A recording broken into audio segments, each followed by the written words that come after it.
Hey there, welcome to day 7 of the Get Up and Go Challenge. Sharon Horne-Ellstrom here. I am your host or hostess for this challenge. And today we are going to talk about, yesterday we went through the long version of the pivot process, right? The change process, the challenge process.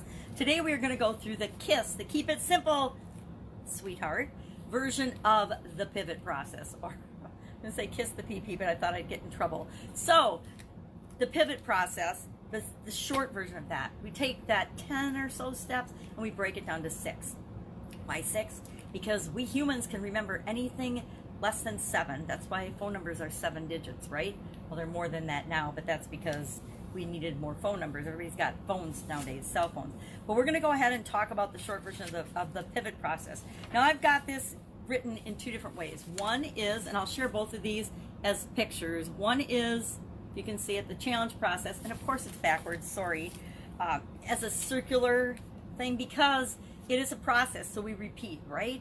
A process means we're going to do it more than once. We always document processes and things that we're going to do more than once. And this other one is just a linear format of it. Again, I'll share a picture of each of these, and I will probably create a workbook after the fact and have a graphic designer or somebody with some vision and some skills clean these up for me, because these are actually the same models that I've been using for decades. I want to say centuries, but I'm not that old yet. But for decades, they're the same models I've been using. And they probably are an expanded version of Plan, Do, Check, Act, which is one of the first frameworks I've ever learned. And I realized the power of 4. And if I could break this down, and I probably could break this down to 4, I'd probably make it a 4-step process, because that's something that's on one hand and we can remember it, and things that we remember we tend to use and we refer to because they get locked into us because we use them over and over and over again. And I want to see you do that with this process. All of us have spent our entire lives dealing with changes, dealing with challenges, overcoming obstacles, solving problems. And we all have a way of doing it. We discussed that a couple of days ago. What is your way of, how flexible are you was one of the days. How do you personally adjust to and react to change and challenges? And I shared that I used to not be so awesome with change and challenges, right? I would create something and I wanted it to stay the same over and over again. Well, that's not possible, right? Because the things around us, our environment, the world, everything is always changing, and we either change along with it or we deteriorate and we fall behind. I say, let's change along with it and figure out where we fit in the new world order, the new system, the new paradigm, the new way things work, right? And let's make sure we're designing things the way we want them to work. So let's just run through this model quickly. And then of course your action item today is going to be to take a challenge that you're currently facing, and don't take the whole pandemic as the challenge you're currently facing. Break it down into something manageable that you can do something with now. So you're going to ask yourself, what is the next thing that I need to do right now? What is the current biggest challenge I'm facing? And you'll run it through this model. So maybe you just lost your job last week and you're like, hey, I was living paycheck to paycheck. My biggest challenge is I got to figure out how I'm going to put food on the table and feed my family. And then you'll go through the model using that scenario. Maybe your biggest challenge is you're worried about your health. You're concerned about your health. You're in the high risk group like I happen to be. And what do you need to do physically immediately to ensure your safety? And you can work through this with that model. And I've had to do that too. I've had to do both those things. Maybe your business is shut down right now by government mandate for your area, your geographic area. And so you're like, okay, my business is shut down right now. My livelihood has been extremely chopped off. What, based on that, is the thing I need to do next? Maybe you've taken care of your mortgage. You've contacted your mortgage lender, so you know that you can add those mortgage payments to the end of whenever this all shakes out. And so that's not your biggest concern anymore. Now your biggest concern is, what am I going to do? What do I need to do to communicate with my people in the meantime? Or maybe your biggest concern is, what do I personally need to do to prepare for the changes that are inevitably going to have to come after this? And you can run through the process with that in mind. So pick something. You'll pick one thing and you'll do it. But let's talk about what the simplified process is first. Of course, the first step of anything is there's a change, there's a challenge, there's a situation, there's an obstacle, there's a problem that came up, and you identify and you notice and are aware of the problem, right? That's your absolute positive first step. And the second step is, and whenever there's a challenge, I say start with the end in mind. Think about, again, the end result that you want. So here's the challenge. I lost my job. End in mind, I want to make sure that I can get a job equal or better when we end this pandemic. When we come out of this, I want to make sure that I can either get my old job back, or what if I could actually get something better? And if I want to get something better because I didn't love my job, then I want to say, hey, I want to get something better. Sorry about the alarm. I have alarms still set. That would be something that I could change today, right? I can turn off all my old alarms because my time frame and my schedule is way different than it was before COVID-19. So first step, identify where you are, what the situation is, what's changed, and then what you want, right? What do I want given this situation?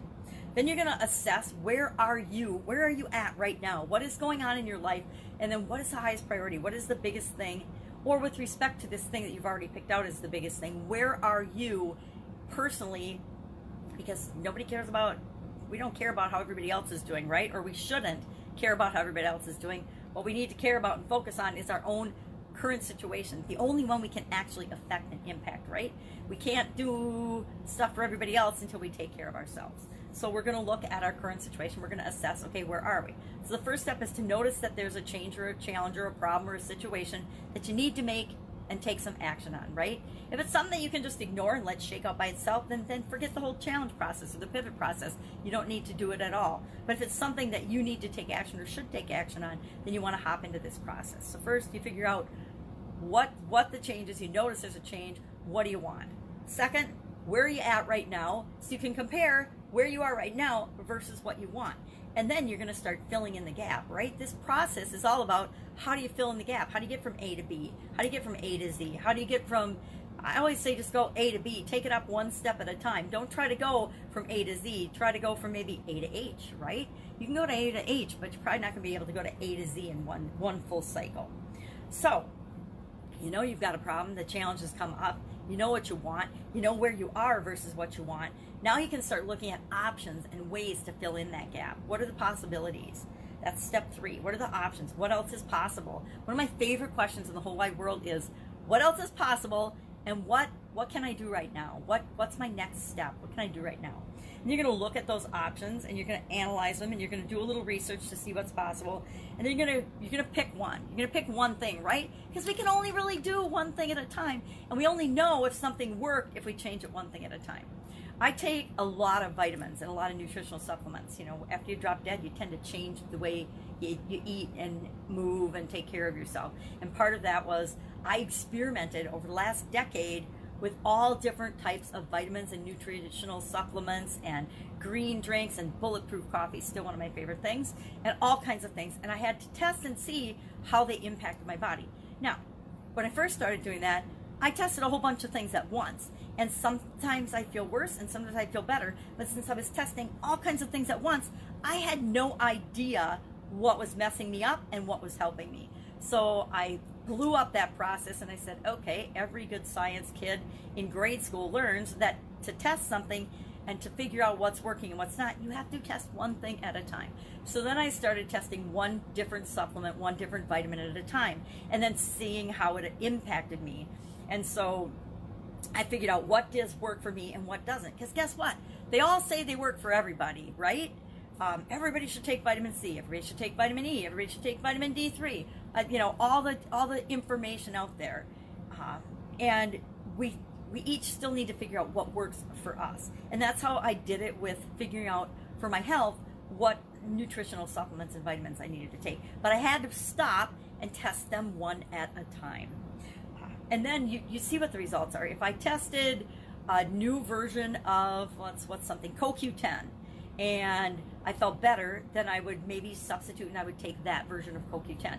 If I tested it and it made me feel worse or no different, then I would just stick with what I was doing and I would try something else. So that's the 4th and 5th process, is we test something and we notice the results. Do we feel better or do we feel worse? And it's always, how do we actually feel? That's the true indicator of the result. We can do all kinds of complicated systems and measurements and numbers and things, and I do that depending on what the problem or the challenge is when it's appropriate.